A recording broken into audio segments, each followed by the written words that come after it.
And guys, ito pa aking mga nabiling biye kanina. So, ano po, tag 3.5 po ang isa.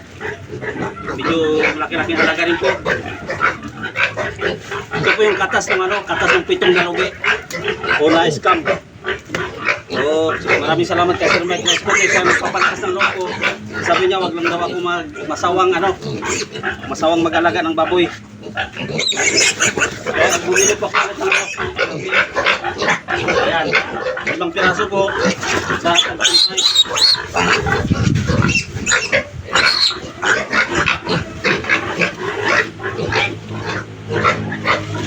ayan po, at maraming salamat po. Ayan po yung aking mga baboy. Yan. Bagong bili po yan. Nasa 3.5 po ang isang piraso.